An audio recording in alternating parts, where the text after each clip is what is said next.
તો મિત્રો, ભાદરવી પૂનમના દિવસે ચંદ્રગ્રહણ માતા લક્ષ્મીજીના આશીર્વાદથી આ 6 રાશિના લોકોની કિસ્મત ચમકશે। 2024નું સૌથી મોટું અને છેલ્લું ભયંકર ચંદ્રગ્રહણ ભાદરવી પૂનમના દિવસે એટલે કે 18 સપ્ટેમ્બર 2024 અને બુધવારના દિવસે થશે। ચંદ્રગ્રહણની ઘણી રાશિઓ પર ભયંકર અસર થવા જઈ રહી છે, કારણ કે આ વર્ષનું છેલ્લું ચંદ્રગ્રહણ હશે। આ ભાદરવી પૂનમ અને ચંદ્રગ્રહણના દિવસે માતા લક્ષ્મીજીના આશીર્વાદથી આ 6 રાશિના લોકોનું ભાગ્ય ચમકશે। માતા લક્ષ્મીજી તેના ઉપર પ્રસન્ન થવાના છે। એ કઈ રાશિના લોકો છે જેમની કિસ્મત ચમકવાની છે એ આજના વિડીયોમાં અમે તમને સંપૂર્ણ વિગતવાર જણાવીશું। તેમજ આ ચંદ્રગ્રહણ ભારતમાં ક્યાં જોવા મળશે, તેનો સૂતક સમય શું રહેશે અને કયા 5 કામ જે તમારે આ ચંદ્રગ્રહણ દરમિયાન ભૂલથી પણ ના કરવા જોઈએ અને ગર્ભવતી મહિલાઓએ કઈ સાવચેતી રાખવી જોઈએ તે પણ આપણે આજના વિડીયોમાં વિગતવાર જાણીશું। તો મિત્રો, વિડીયોને છેલ્લે સુધી જોતા રહેજો અને જો તમે પણ માતા લક્ષ્મીજીના આશીર્વાદ મેળવવા માંગો છો તો કોમેન્ટ બોક્સમાં એકવાર સાચા મનથી જય માં લક્ષ્મી અવશ્ય લખજો અને સાથે આ વિડીયોને લાઈક કરજો, ચેનલને પણ જરૂરથી સબસ્ક્રાઇબ કરજો। તો મિત્રો, વર્ષનું છેલ્લું ચંદ્રગ્રહણ ભાદરવી પૂનમના દિવસે એટલે કે 18 સપ્ટેમ્બર 2024 અને બુધવારના દિવસે થશે। આ ચંદ્રગ્રહણ ભારતીય સમય અનુસાર 18 સપ્ટેમ્બર સવારે 6 કલાકે એટલે કે 6 વાગ્યા અને 11 મિનિટ વાગ્યે શરૂ થશે અને સવારે 10 વાગીને 17 મિનિટે સમાપ્ત થશે। ચંદ્રગ્રહણનો ફૂલ સમયગાળો 4 કલાક અને 4 મિનિટનો છે। જ્યારે પણ ગ્રહણ થાય છે ત્યારે તેની અસર તમામ રાશિઓ પર જોવા મળે છે। આવી સ્થિતિમાં તેની અસર તમામ રાશિઓ પર જોવા મળી શકે છે, પરંતુ ખાસ કરીને આ 6 રાશિના લોકો ખૂબ જ ભાગ્યશાળી સાબિત થવાના છે। તેના પર માતા લક્ષ્મીજીની કૃપા પ્રાપ્ત થવાની છે। તેમના જીવનમાં સુખ અને સમૃદ્ધિ આવવાની છે। તો ચાલો હવે એક પછી એક તમામ રાશિઓ વિશે જાણીએ। તો સૌપ્રથમ જે રાશિ છે તે છે વૃષભ રાશિ। વૃષભ રાશિના લોકો વિશે વાત કરીએ તો તેમના માટે આ ચંદ્રગ્રહણ ખૂબ જ મહત્વપૂર્ણ સાબિત થવાનું છે। વૃષભ રાશિના લોકોને આ ચંદ્રગ્રહણનું શુભ ફળ મળશે। આ ચંદ્રગ્રહણ તમારી આર્થિક આવકમાં વધારો કરી શકે છે। આ ચંદ્રગ્રહણ દરમિયાન તમારે કેટલીક સાવચેતી પણ રાખવી પડશે। ચંદ્રગ્રહણની અસરના કારણે તમને આવકની નવી તકો મળશે અને કોઈ પણ કામ માટે કરેલા પ્રયાસો તમને સફળતા અપાવી શકે છે। વૃષભ રાશિવાળા લોકો માટે આ સમય સારો સાબિત થશે। સામાજિક સ્થિતિ મજબૂત રહેશે, તમારી લોકપ્રિયતા પણ વધશે, તમને લોકો તરફથી સહયોગ પ્રાપ્ત થશે। હવે પછીની રાશિ છે મિથુન રાશિ। મિથુન રાશિવાળા લોકો ને તેમના ખર્ચામાં થોડો વધારો જોવા મળી શકે છે, પરંતુ જો તમને પૈસાની જરૂર હોય તો તમને અચાનક ક્યાંકથી પૈસાનો લાભ મળી શકે છે, જે તમારી આર્થિક સ્થિતિને મજબૂત અથવા તો સુધારવામાં ખૂબ જ મહત્વપૂર્ણ સાબિત થશે। તમે તમારા જીવનમાં સફળતાના નવા રેકોર્ડ બનાવશો। મિથુન રાશિવાળા લોકોના પ્રેમ સંબંધોમાં ઘણી મધુરતા રહેશે। કાર્યસ્થળ પર ચાલી રહેલ વાદ વિવાદનો અંત આવશે અને આ તમારા માટે એક મહત્વપૂર્ણ ગ્રહણ બનવાનું છે। અશુભ પ્રભુભાવથી બચવા માટે તમારે ઓમ નમઃ શિવાય મંત્રનો જાપ કરવો જોઈએ। આ સમય તમારા માટે નવી તકો લઈને આવી રહ્યો છે। તમારે તમારા સ્વાસ્થ્યને લઈને પણ થોડી ચિંતા કરવી પડી શકે છે। અહીં કેટલીક સમસ્યાઓ તમને પરેશાન કરી શકે છે અને તમે તે સમસ્યામાંથી બહાર પણ નીકળી શકો છો। તમને તમારા પિતાના આશીર્વાદ મળશે। હવે પછીની રાશિની છે તો તે છે તુલા રાશિ। તમે બેંકમાંથી લોન મેળવી શકો છો। તમારે તમારા સ્વાસ્થ્ય અને મિત્રોનું વિશેષ ધ્યાન રાખવું જોશે। આવકના નવા સ્ત્રોતો અચાનક આવી શકે છે। તમારી જમીન અને મિલકત સંબંધિત બાબતોમાં નિર્ણય તમારા પક્ષમાં આવશે। તમારી આર્થિક સ્થિતિ મજબૂત બનશે। રાજકારણ સાથે જોડાયેલા લોકોને ઘણો ફાયદો થવાનો છે। તમે ઉચ્ચ પદ પ્રાપ્ત કરી શકો છો અને તમને પાર્ટીમાં પ્રશંસા મળશે। આ સાથે તમને નવી જવાબદારીઓ પણ મળશે અને જો તમે સારું કામ કરી રહ્યા છો તો તમારી પ્રશંસામાં વધારો થશે। હવે પછીની રાશિ છે મિત્રો કુંભ રાશિ। જો આપણે કુંભ રાશિના લોકો વિશે વાત કરીએ તો જો તમે પૈસાનું રોકાણ કરવા માંગો છો તો આ સમય તમારા માટે ખૂબ જ સારો અને સફળ છે। એમ કહી શકાય કે તમે ઘણા શુભ કાર્યો કરવાનો પ્રયાસ પણ કરી શકો છો. તમારા પ્રયત્નો ફળ આપી શકે છે. તમારા કાર્યક્ષેત્રમાં તમને નવી જવાબદારીઓ પણ મળી શકે છે. તમારી પ્રશંસા થશે અને તમે તમારા જૂના મિત્રો સાથે પણ મળી શકો છો. તમે તમારી જાતને સ્થાપિત કરવામાં સફળતા પ્રાપ્ત કરશો. જો આપણે હવે પછીની રાશિની વાત કરીએ તો તે છે ધનુ રાશિ. ધનુ રાશિ ગ્રહણની અસર ધનુ રાશિના લોકો પર થશે. તમે તમારા બાળકો વિશે ચિંતિત હતા, પરંતુ તમારા બાળકની પ્રગતિ તમને ખુશ કરશે.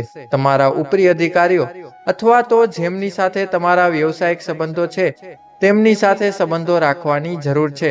આ ગ્રહણનો સમયગાળો તમારા માટે એટલે કે ધનુ રાશિના લોકો માટે શુભ સાબિત થશે. ગ્રહણ તમને ધન સંબંધિત ઘણી બાબતોમાં લાભ આપશે. તે તમને ગુપ્ત સંપત્તિ પણ આપી શકે છે. પૂજા પાઠમાં તમને રસ રહેશે. ધનુ રાશિના લોકો, તમે તમારી સુખ અને સુવિધાઓ અને વૈભવની સાથે તમારી સંપત્તિમાં વધારો થશે. સમાજમાં તમારું માન અને પ્રતિષ્ઠા વધશે. વર્ષ 2024માં થનારું આ ચંદ્રગ્રહણ તમારા માટે ખૂબ જ મહત્વપૂર્ણ રહેશે. હવે પછીની રાશિ છે મેષ રાશિ. મેષ રાશિના લોકોએ આ ગ્રહણ દરમિયાન ખૂબ જ કાળજી રાખવાની જરૂર છે. તે જ સમયે તેમને પૈસા સંબંધિત વસ્તુઓથી ફાયદો થવાનો છે.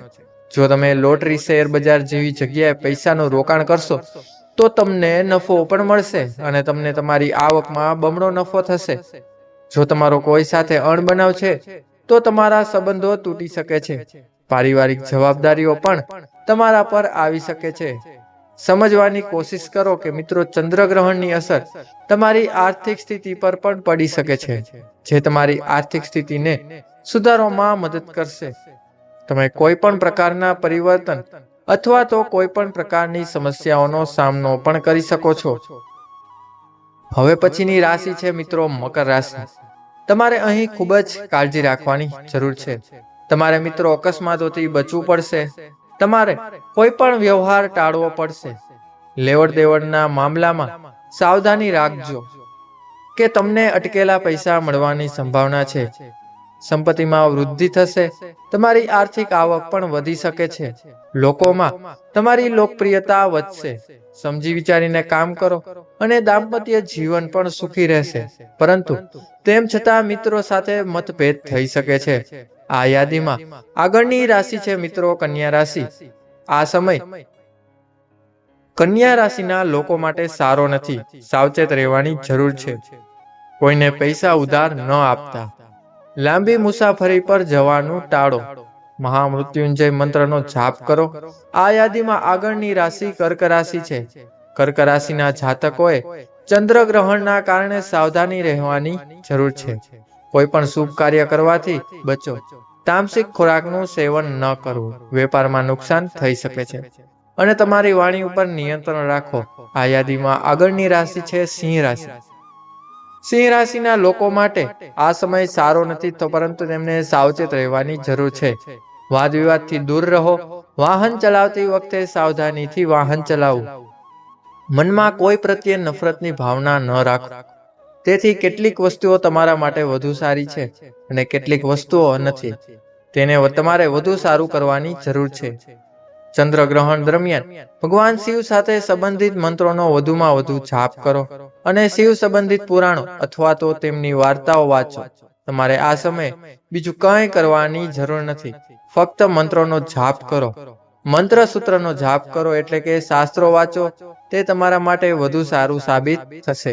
ચંદ્રગ્રહણ એ ખગોળીય ઘટના છે, પરંતુ જ્યોતિષમાં તેનું વિશેષ મહત્વ છે. ચંદ્રગ્રહણના અશુભ પ્રભાવથી છુટકારો મેળવવા માટે રાશિ પ્રમાણે કેટલાક ઉપાયો કરવા જોઈએ. આ ઉપાયો કરવાથી વ્યક્તિના ગ્રહણની અશુભ અસરથી મુક્તિ મળે છે. આવો જાણીએ ચંદ્રગ્રહણ સમયે રાશિ પ્રમાણે તમારે કયા કયા ઉપાય કરવા જોઈએ. તેમાં નંબર 1 છે મેષ રાશિ. મેષ રાશિનો અધિપતિ ગ્રહ મંગળ છે. તેથી ચંદ્રગ્રહણના સમયે કુશના આસન પર બેસીને હનુમાન ચાલીસાનો પાઠ કરો અને તુલસીની માળા સાથે ઓમ હ્રીમ શ્રી લક્ષ્મી નારાયણ નમઃ મંત્રનો જાપ કરો. તેમજ ગ્રહણ દરમિયાન અને પછી ગોળ, ઘઉં, મસૂર, લાલ વસ્ત્ર વગેરે વસ્તુઓનું દાન કરવું વધુ સારું રહેશે. આમ કરવાથી જીવનની તમામ સમસ્યાઓ દૂર થશે અને ગ્રહોની શુભ અસર પણ તમને જોવા મળશે. હવે પછીની મિથુન છે રાશિ મિથુન રાશિ. મિથુન રાશિનો સ્વામી બુધ ગ્રહ છે, જે ગ્રહોનો રાજકુમાર છે. આવી સ્થિતિમાં કુશના આસન પર બેસીને પ્રમુખ દેવ દેવતાઓનું ધ્યાન કરો અને વિષ્ણુ સહસ્ત્ર નામનો પાઠ કરો. ગ્રહણ દરમિયાન કે પછી ગાયને લીલો ચારો પણ ખવડાવો. લીલા મગની દાળ, કાસાના વાસણો, લીલા શાકભાજી, લીલા કપડાં વગેરેનું દાન કરો. આમ કરવાથી તમને ભગવાન વિષ્ણુની કૃપા પ્રાપ્ત થશે અને ગ્રહણની અશુભ અસર પણ દૂર થશે. વૃષભ રાશિનો સ્વામી શુક્ર છે. આવી સ્થિતિમાં ગ્રહણ સમય સફેદ વસ્ત્રો ધારણ કરો અને શ્રી સૂક્તનો પાઠ કરો. તેમજ ગ્રહણ દરમિયાન કે પછી સફેદ વસ્તુઓ જેમ કે દહીં, દૂધ, ખાંડ, સફેદ વસ્ત્ર, કપૂર, ખીર વગેરેનું દાન કરો. આમ કરવાથી દેવી લક્ષ્મીજીના આશીર્વાદ મળશે અને તમારા જીવનમાં સુખ સમૃદ્ધિ આવશે. ચંદ્ર કર્ક રાશિનો સ્વામી છે, તેથી ગ્રહણ સમયે રામ રક્ષા સ્ત્રોતનો પાઠ કરો. ઓમ રંગ હિરણ્ય ગર્ભ અવ્યક્ત રૂપણી નમઃ મંત્રનો 108 વાર જાપ કરો. ઉપરાંત ગ્રહણ દરમિયાન અથવા તો પછી સફેદ વસ્તુઓ જેમ કે મોતી સફેદ વસ્ત્ર, ખાંડ, ચોખા, દૂધ અથવા તો દૂધમાંથી બનેલી મીઠાઈઓ વગેરેનું દાન કરો. આવું કરવાથી જીવનમાં સમૃદ્ધિ આવશે અને મનમાં હંમેશા શાંતિ રહેશે. કન્યા રાશિનો સ્વામી બુધ ગ્રહ છે. આવી સ્થિતિમાં ગ્રહણના સમયે કૃષ્ણ આસન પર બેસીને તુલસીની માળાથી ઓમ પિતાંબરાય નમઃ મંત્રનો જાપ કરો અને આદિત્ય હૃદય સ્ત્રોતનો પાઠ કરો. તેમજ ગ્રહણ દરમિયાન કે પછી ગાયને લીલા મગની દાળ અથવા તો કાસાના વાસણોને લીલાચરો ખવડાવો. મિત્રો, સિંહ રાશિનો સ્વામી ગ્રહોનો રાજા સૂર્ય છે. આવી સ્થિતિમાં ગ્રહણના સમય કનકધારા સ્ત્રોતનો પાઠ એટલે કે ઓમ ક્લીન બ્રાહ્મણ જગતધરાય નમઃ મંત્રનો જાપ કરતા રહો. આ ઉપરાંત રાતે સૂતા પહેલા તમારા ઓશિકા પાસે 5 બદામ અને 5 મૂળા રાખો અને સવારે ઉઠ્યા પછી ગ્રહણ પહેલા મંદિરમાં દાન કરો. ગ્રહણ પછી ગોળ, ઘઉં, તાંબાના વાસણો, લાલ નારંગી કપડાં વગેરે વસ્તુઓનું દાન કરો. આમ કરવાથી જીવનની તમામ પરેશાની દૂર થશે અને જીવનમાં સૂર્ય જેવો પ્રકાશ આવશે. મિત્રો, તુલા રાશિનો સ્વામી શુક્ર છે, તેથી ચંદ્રગ્રહણ સમયે માનસિક રીતે લક્ષ્મી સ્ત્રોત અથવા દુર્ગા સપ્તશતીનો પાઠ કરો અને 108 વાર ઓમ નમઃ ક્લીન સોમાય નમો નમઃ મંત્રનો જાપ કરો. ધનુ રાશિનો સ્વામી ગુરુ છે, તેથી ચંદ્રગ્રહણ સમયે વિષ્ણુ સહસ્ત્ર નામનો સ્ત્રોતનો પાઠ કરો. મંગળ વૃશ્ચિક રાશિનો સ્વામી છે, તેથી ચંદ્રગ્રહણ સમયે હનુમાન ચાલીસા અથવા તો સુંદરકાંડ અથવા તો બજરંગ બાણનો પાઠ કરો. મકર રાશિના સ્વામી ન્યાયના દેવતા શનિદેવ છે, તેથી ચંદ્રગ્રહણ સમયે સુંદરકાંડ અથવા તો શનિ ચાલીસાનો પાઠ કરો અને 108 વાર ઓમ શનેશ્વરાય નમઃ મંત્રનો જાપ કરો. ગુરુને મીન રાશિનો સ્વામી માનવામાં આવે છે. જો તમે દુર્ગા સપ્તશતીનો પાઠ કરશો તો માતા રાણીના આશીર્વાદ તમારા જીવનમાં બન્યા રહેશે. તેની સાથે તમને સુખ સમૃદ્ધિ અને સુવિધા પણ મળશે. જો તમે ધંધો કરશો તો તમને તેમાં નફો મળશે. કુંભ રાશિના સ્વામી પણ શનિદેવ છે, તેથી ચંદ્રગ્રહણ સમયે શનિ ચાલીસા અથવા તો કૃષ્ણ ચાલીસા, બજરંગ બાણ, સુંદરકાંડ, હનુમાન ચાલીસાનો પાઠ કરો. લીલા શાકભાજી, લીલા કપડાં, લીલા ફળ વગેરેનું દાન કરો.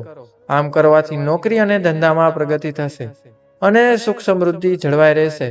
વરસાદી વાતાવરણના કારણે આ ચંદ્રગ્રહણ ભારતમાં દેખાશે નહીં, તેથી સૂતક સમયગાળો લાગુ પડશે નહીં. પરંતુ જ્યારે પણ ગ્રહણ થાય છે ત્યારે તેની અસર તમામ રાશિઓ પર જોવા મળે છે.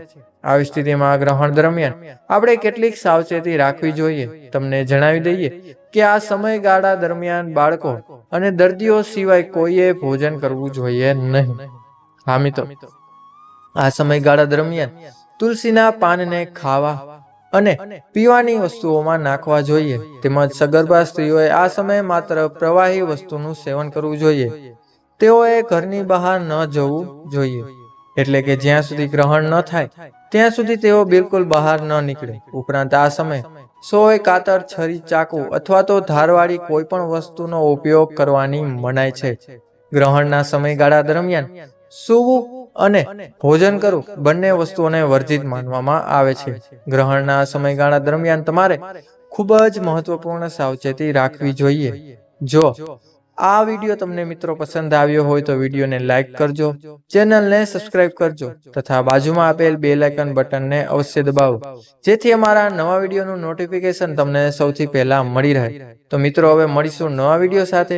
ત્યાં સુધી બધાને જય શ્રી કૃષ્ણ, જય શ્રી રામ, રાધે રાધે, હર હર મહાદેવ. ધન્યવાદ.